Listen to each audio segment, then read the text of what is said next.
আসসালামু আলাইকুম everyone, welcome back to my channel. আশা করি যে যেখানে আছেন সুস্থ আছেন, নিরাপদে আছেন। আজকে আপনাদের সঙ্গে শেয়ার করব ঘরে থাকা অল্প কিছু উপকরণ দিয়ে ঝাল ঝাল পাস্তার রেসিপি। তাহলে চলেন রেসিপিটি শুরু করা যাক। পাস্তা রান্না করতে আমাদের প্রথমে লাগবে পাস্তা। আমি এখানে কিছু পাস্তা আগে থেকেই সিদ্ধ করে নিয়েছি। তারপর নিয়েছি একটা ডিম, তারপরে এখানে নিয়েছি সস। এখানে আমি নিয়েছি 2 প্রকারের সস, একটা হচ্ছে টমেটো সস আর একটা সয়া সস। তারপর নিয়েছি পেঁয়াজ আর কাঁচামরিচ। এবার একটি প্যানে আমি অল্প পরিমাণে নিয়েছি সয়াবিন তেল। তেলটা একটু গরম হলেই তার মধ্যে দিয়ে দিব ডিম।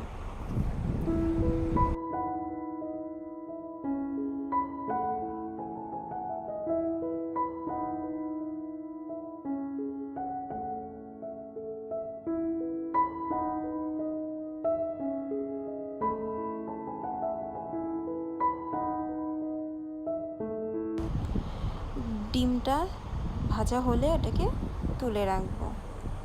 ডিম ভাজা সেই কড়াইতে দিয়ে দিব আগে থেকে কেটে রাখা পেঁয়াজ আর মরিচ।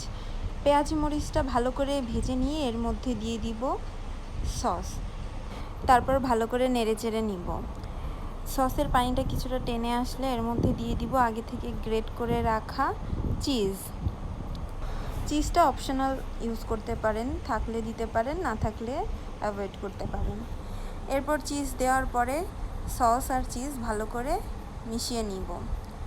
সস আর চিজ একসঙ্গে ভালো করে মেশানোর পর এর মধ্যে দিয়ে দিব আগে থেকে সিদ্ধ করে রাখা পাস্তাগুলা।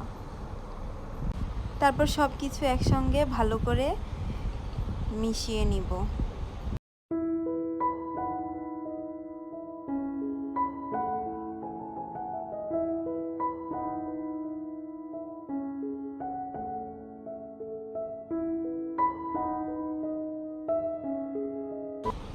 সব কিছু একসঙ্গে মেশানোর পর এরপর দিয়ে দিব আগে থেকে ভেজে রাখা ডিম।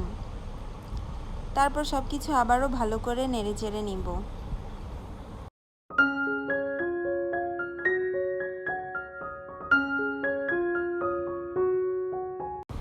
পাস্তাটা নামানোর আগে এর মধ্যে দিয়ে দিব একটা ম্যাগি মশলা। আপনারা চাইলে পাস্তার সঙ্গে যে মশলাটা থাকে ওটাও ইউজ করতে পারেন। তা আমাদের ওই ফ্লেভারটা ভালো লাগে না, এই কারণে আমরা এর মধ্যে দিয়ে দিয়েছি একটা ম্যাগি মশলা। সব কিছু একসঙ্গে ভালো করে মশলার সঙ্গে মিশিয়ে নিব। আমার পাস্তা রান্না করা ডান। এখন আমি এটাকে একটি বোলে ঢেলে নিব। তো কেমন লাগলো আমার ঝাল ঝাল পাস্তার রেসিপি? অবশ্যই কমেন্ট করে জানাবেন। ভালো লাগলে অবশ্যই একটি লাইক দিবেন আর আমার চ্যানেলটি সাবস্ক্রাইব করে দিবেন। ধন্যবাদ সবাইকে এতক্ষণ আমার ভিডিওটি দেখার জন্য। আল্লাহ হাফেজ।